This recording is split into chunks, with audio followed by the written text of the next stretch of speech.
하나님은 당신의 사람들 크리스천에게 거룩하라고 말씀하십니다. 베드로전서 1장 15, 16절. 오직 너희를 부르신 거룩한 이처럼 너희도 모든 행실에 거룩한 자가 되라. 기록되었으되 내가 거룩하니 너희도 거룩할지어다 하셨느니라. 다른 말로 하면 성화입니다. 우리가 하나님을 닮아가는 것이죠. 하나님의 거룩하라는 명령이 없으면 우리가 성화되어야 할 의무, 그리스도인의 목적의식을 상실하게 될 겁니다. 로마서 6장도 같은 말을 하고 있습니다.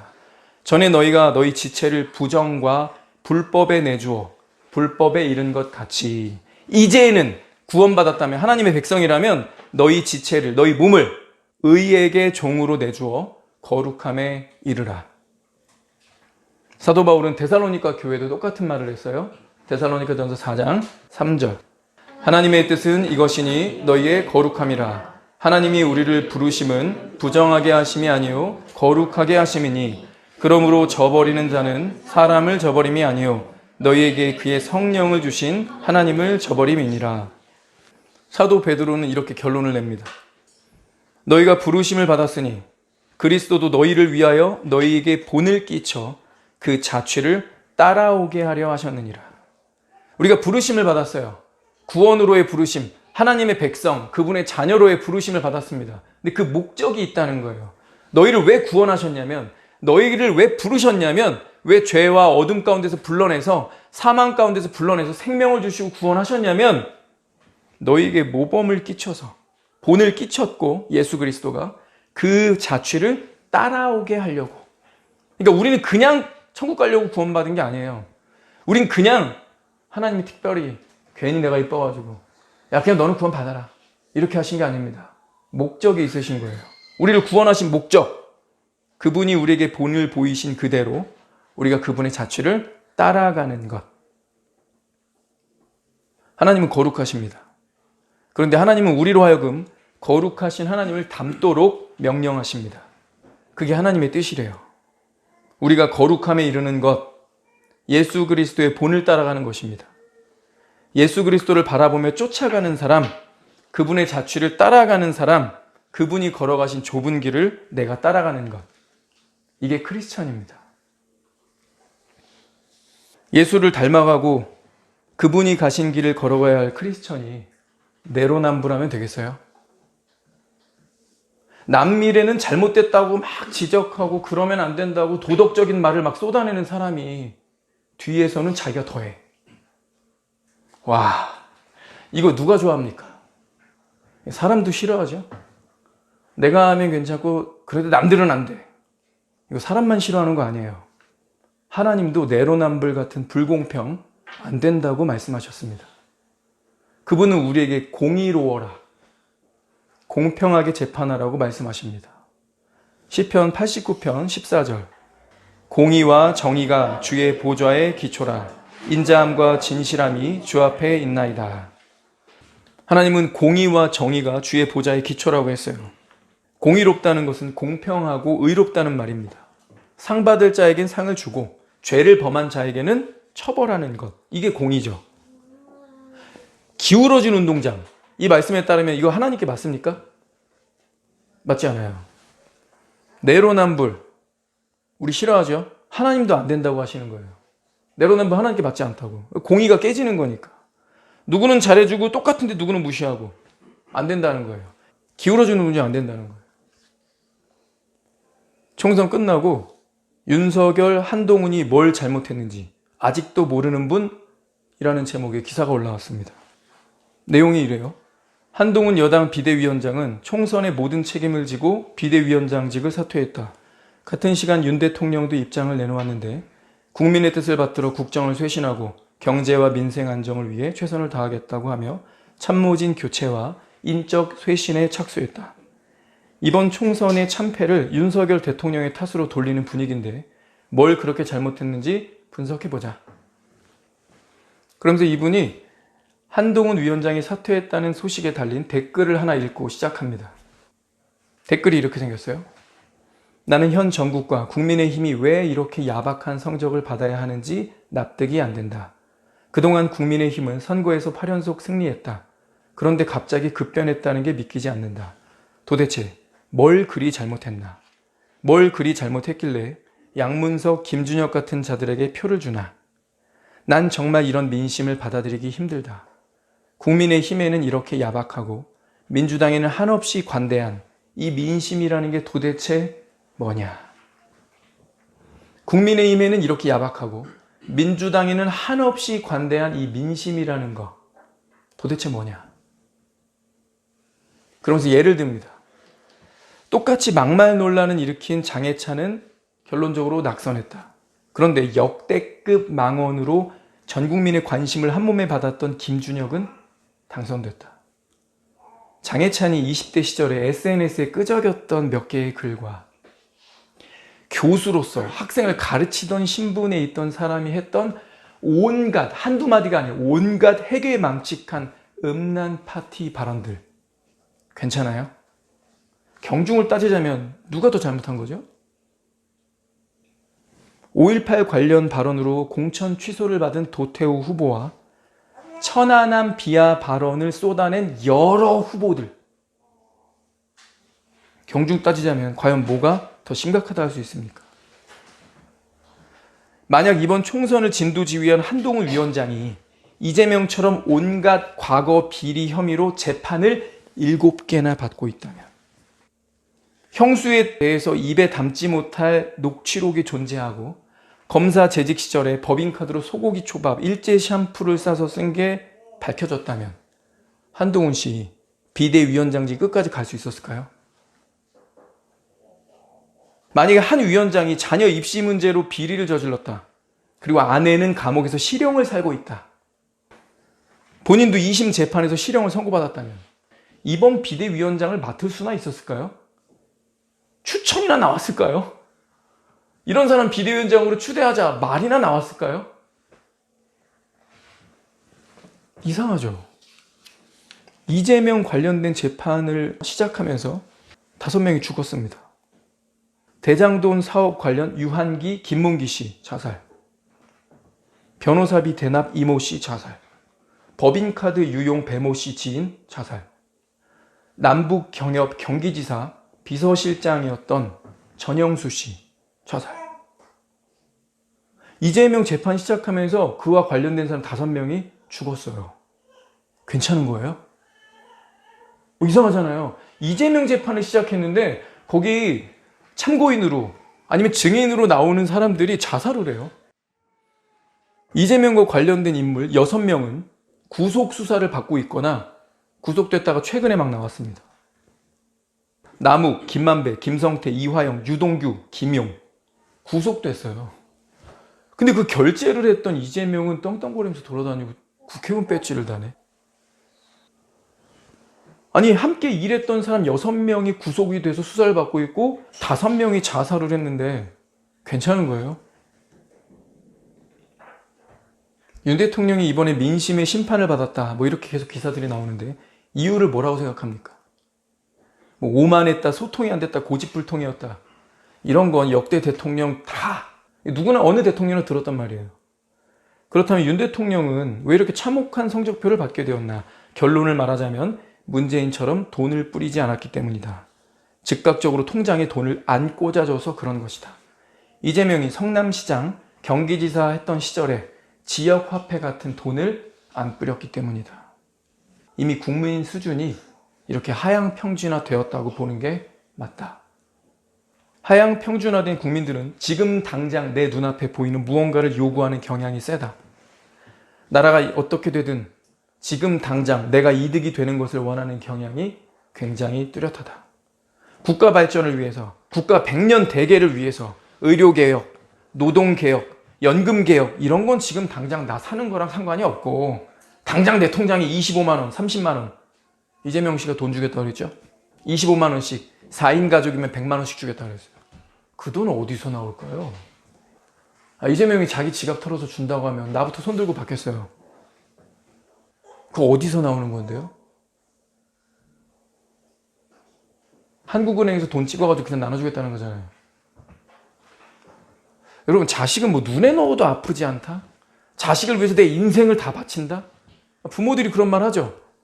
심정적으로나 삶에 살아오신 모습들을 보면 진짜 그게 맞아요. 근데 부모들이 자식한테 빚더미 안겨주고 하려고요? 지금 현재만 해도요, 우리나라 빚이 1,000조가 넘었습니다. 1,000억이 아니라요, 1,000조. 1,000조. 코로나 맞아가지고 막 지역화폐 뿌리고 뭐 얼마씩 주고 막 이랬죠? 막 뛰어 올랐습니다. 몇십조 단위로. 선동질, 포퓰리즘. 이러면 국민들이 자기 뽑아준다는 거 알아요. 우리나라가 저 아르헨티나, 저 가난해진 베네수엘라 같은 사회주의 망한 나라들을 따라가고 있는 거죠.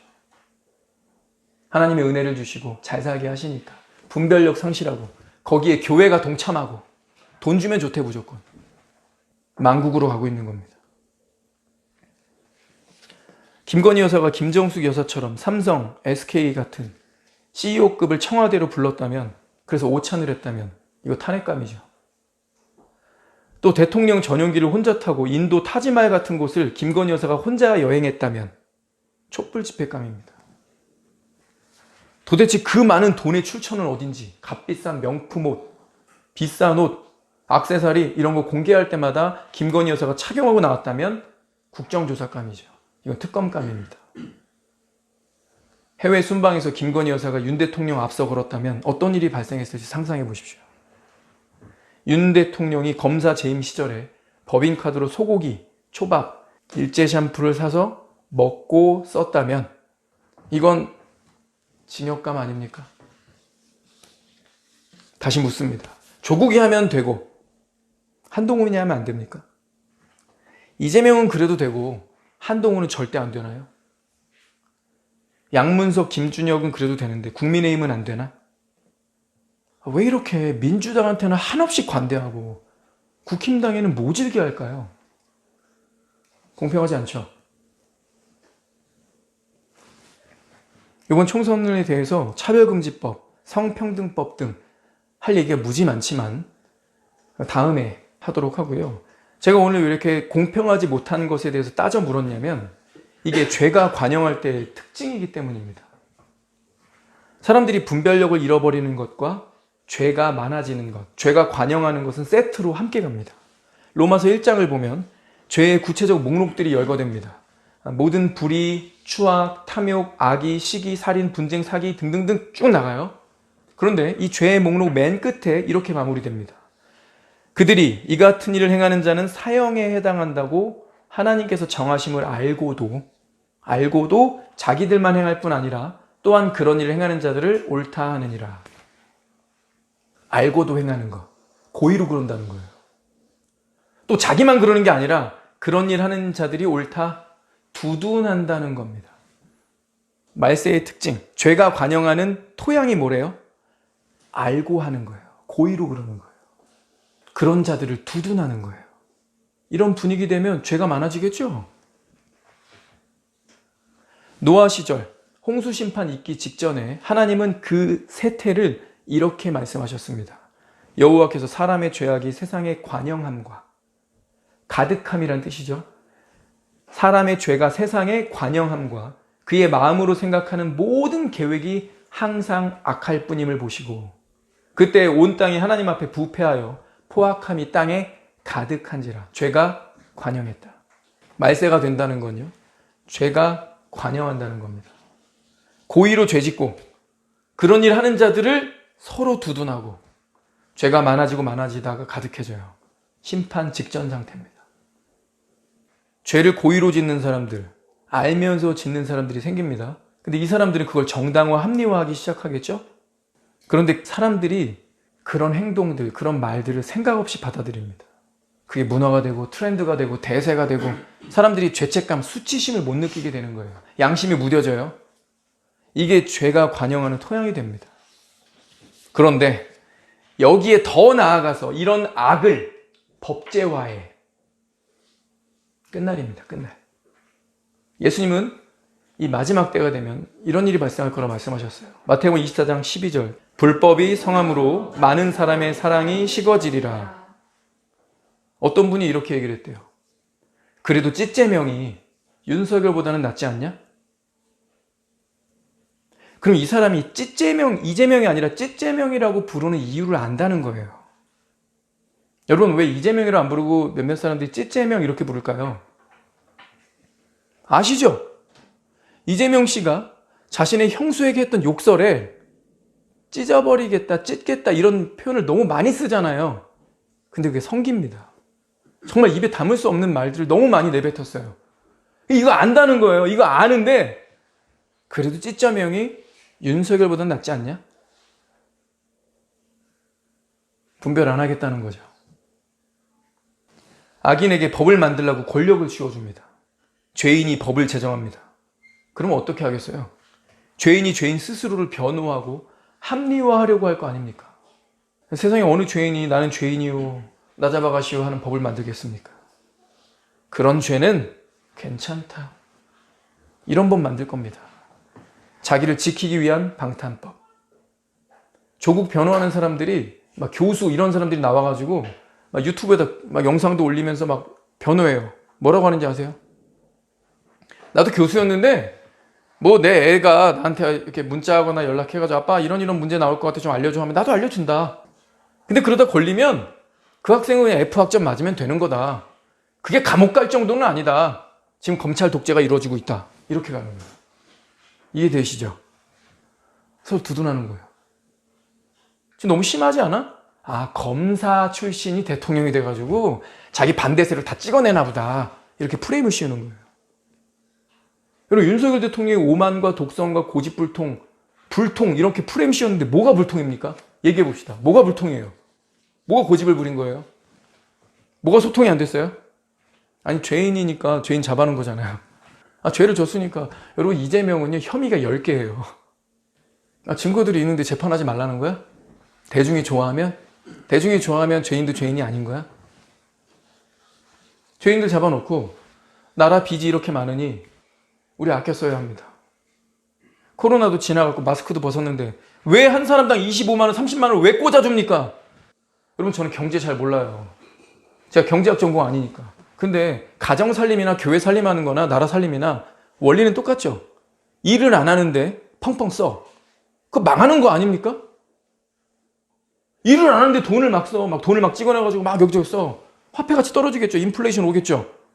물가 오를 거 아니에요. 근데 대파값 걱정하려면 제발 공부 좀 해야지. 대파값이 올라서 상인들이 식당 하시는 분들이 장사하기 힘들다 이렇게 막 떠들죠. 그죠? 근데 25만 원씩 주면 어떻게 되죠? 대파값 더 오르잖아요. 대파값만 오를까요? 사과값 더 오르겠죠. 아니, 인플레이션이 되잖아. 중학교, 고등학교에서는 사회 시간에 맨날 인플레이션, 디플레이션, 화폐 가치 뭐 이거 계속 가르치면서 정치한다는 분들이 대파값 떨어뜨려야 된다라고 말하면서 돈은 나눠주겠대. 아, 지금 거꾸로 가고 있잖아요. 근데 이걸 왜 찍어줘요? 선동당하면 그렇게 된다는 거예요. 여러분, 이게 국민성 떨어진다는 거 뭔지 알겠죠? 다음 세대, 자식 세대에 빚 안겨주고 간다는 거예요.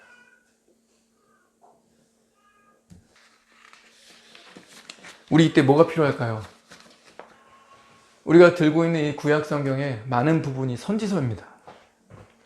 하나님의 마음으로 말씀을 받아 대언했던 선지자들은 하나님의 사람이라고 불렸어요. 선지자들은 나라를 바라보면서 백성과 민족을 위해서 가슴 아파하고 기도하던 사람들입니다. 선지자들이 하던 게 뭐예요?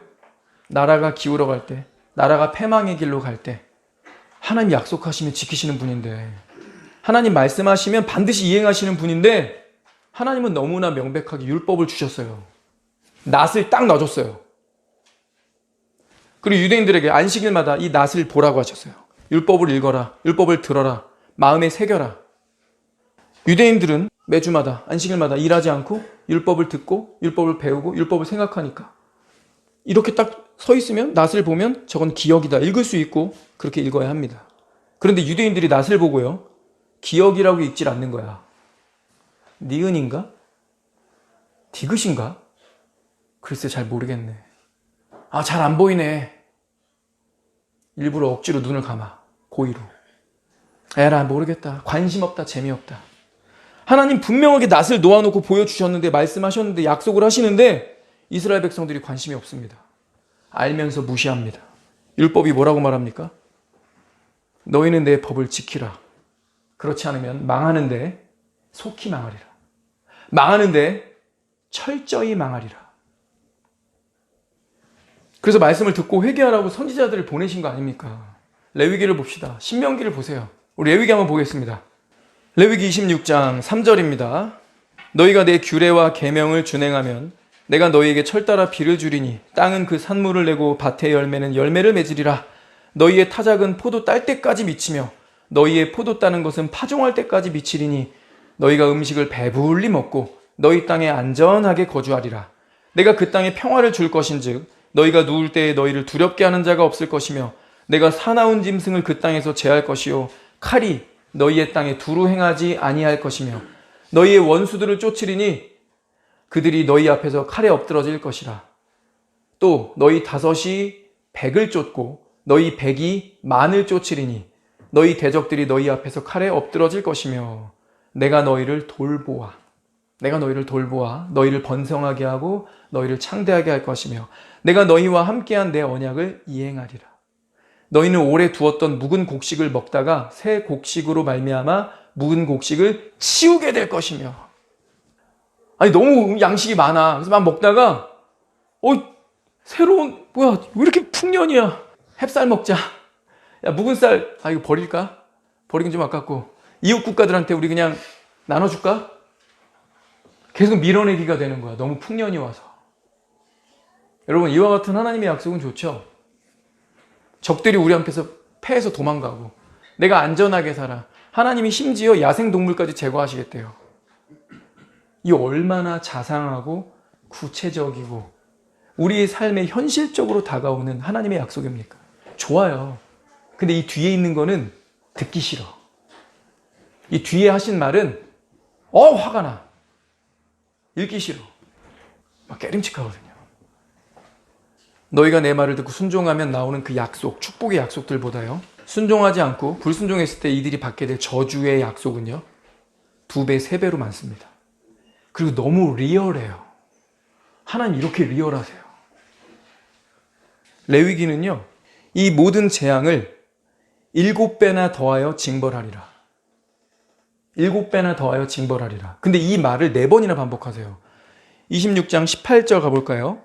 만일 너희가 그렇게 되어도 내게 청종하지 아니하면 내가 너희를 7배나 더 징벌하리라. 21절 너희가 나를 거슬러 내게 청종하지 아니할진대 내가 너희의 죄대로 너희에게 7배나 더 재앙을 내릴 것이라. 24절 이런 일을 당하여도 너희가 내게로 돌아오지 아니하고 내게 대항할진대 너희를 7배나 더 치리라.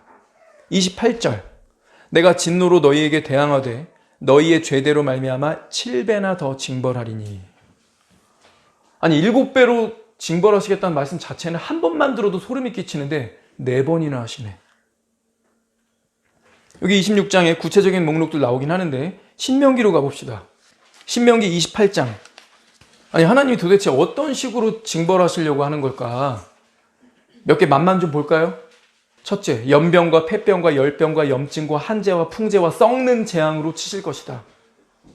적군 앞에서 너를 패하게 하실 것이다. 죽어서 내 시체가 짐승의 밥이 될 것이다. 살아남은 자들이 있겠죠? 이 살아남은 자들은 정신병과 눈 머는 병으로 치실 것이다. 내가 여자와 약혼을 하였으나 다른 사람이 그와 동침할 것이요. 이미지 그려집니까? 내가 집을 지었으나 거주하지 못하고 남이 산다. 화나죠? 이 성경이 그렇게 얘기해요. 이렇게 리얼리티를 담아서 실제적으로 얘기합니다. 현실적으로. 내가 포도원을 짓고 농사를 지었으나 열매를 거두지 못한다. 내가 소를 잡았어요. 먹으려고. 잡았으나 남이 먹는다. 내가 자녀를 낳았으나 다른 민족에게 포로로 끌려간다. 그러나 구해줄 힘은 없을 것이니라. 국방력이 약해진다는 거죠. 재앙을 극렬하게 하시리니 그 재앙이 크고 오래고 오래일 것이라. 여러분 이와 같은 재앙이 크고 오래고 오래되면 어떻게 될까요? 이렇게 됩니다. 남편과 자기 자녀를 미운 눈으로 바라보며 자기 다리 사이에서 나온 태와 자기가 낳은 어린 자식을 몰래 먹으리니. 여러분 이거 소설에 나온 거 아니고요. 성경에 기록된 말이에요. 내 다리 사이에서 나온 태, 여러분 탯줄을 먹어요. 자기가 낳은 어린 자식을 몰래 먹으리니. 이유가 뭐예요? 너무 배고파서래요. 재앙이 크고 오래되면 사람이 인간성을 잃어버린다는 겁니다. 근데 그 재앙 왜 왔어요? 불순종해서. 하나님 말씀 어겨서. 그래서 하나님이 그와 같은 재앙을 주겠다고 하시는 겁니다.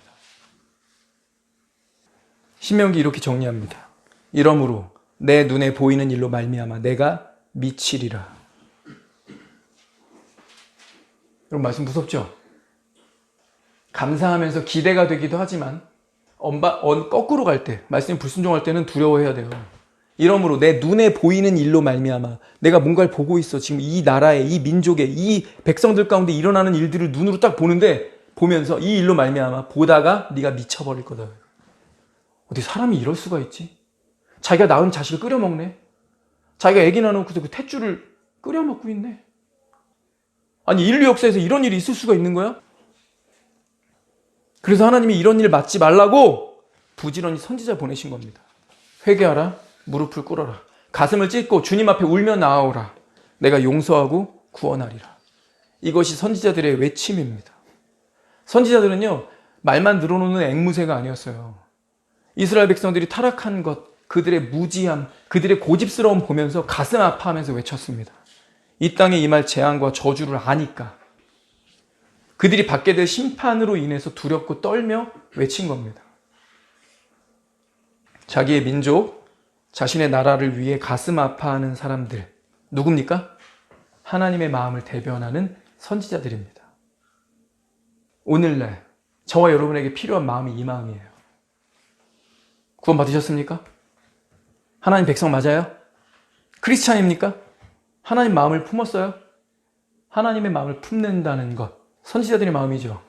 나라가 기울어가는데, 민족 가운데 죄가 횡행하고 죄가 관영하고 있는데 입 싹 닫고 스포츠 연예 기사만 보고 있어요? 어쩔 수 없어. 침묵하고 아무 일도 안 해요? 그냥 일요일에 교회만 출석하면 됩니까? 나라를 위해 관심하고 기도하셔야죠. 오늘날도요, 하나님의 마음을 품은 사람들, 그분의 참다운 백성, 참 그리스도인들은 나란 일을 보면서 가슴 아파합니다. 나라가 거꾸로 갈 때 무관심하지 않아요. 위정자들이 불법을 행하고 불법을 만들 때, 악인들이 높은 자리에 올라가서 권력을 휘두를 때 가슴 아파합니다. 나라가 패망의 길, 불법이 성함으로 사람이 식어지리라. 이 말세로 가니까 우리 총선 결과 어떻게 받아들여야 합니까? 공의롭지 못하구나. 기울어진 운동장, 내로남불이구나. 국민들이 분별력을 잃었구나. 차별금지법이 통과되겠구나. 죄가 더욱 관영하겠구나. 그런데 문제는 교회가 깨어있지 못하구나. 끝날이 가까웠는데 심판이 임할 것인데 교회가 깨어있지 못하구나. 이때 우리는 선지자의 마음을 품어야 합니다.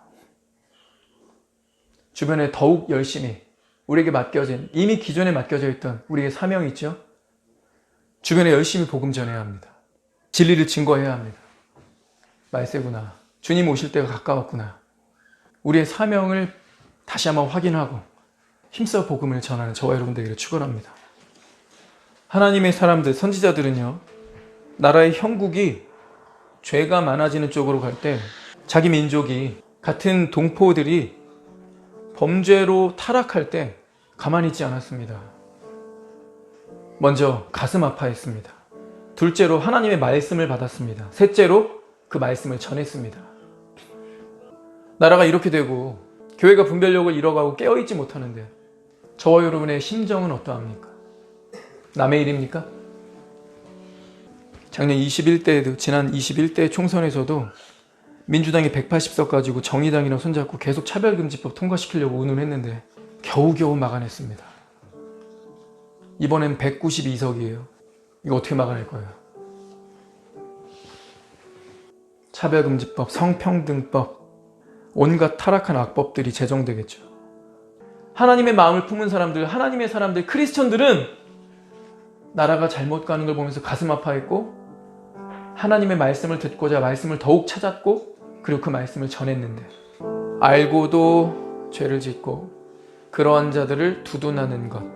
이 말세의 두 가지 특징이 교인이라 하면서 크리스찬이라 하면서 우리에게도 나타났었던 것을 인정하고 회개합니다. 우리가 고의로 죄짓습니다. 고의로 말씀을 무시합니다. 고의로 말씀을 거리두기 합니다. 기도하는 일은 더욱더 거리두기를 하고 있는지도 모릅니다. 주님께서 우리에게 이미 부어주신 이 많은 특권과 기회와 은총들을 우리가 이렇게 많이 누리고 있는데 그게 은혜인 줄 모르고 감사하지 않았으며 마치 당연한 권리인 것처럼 인권인 양 우리가 당연하게 취해왔던 것, 주님 회개합니다. 우리에게 부어주신 이 많은 부요함, 우리의 마음으로부터 끓어오르는 감격과 감사를 회복하여 주시고 우리가 이 나라에 관심을 가지고 같이 아파하며 하나님은 근데 뭐라 말씀하시는지 말씀을 부지런히 찾아 읽으며 기도하고 우리 주변에 나가 이 복음을, 이 생명을, 이 진리를 증거하는 우리 한 사람 한 사람 되도록 주여 우리에게 은혜를 베풀어 주시기를 기도합니다. 예수 그리스도의 이름으로 축원합니다. 아멘.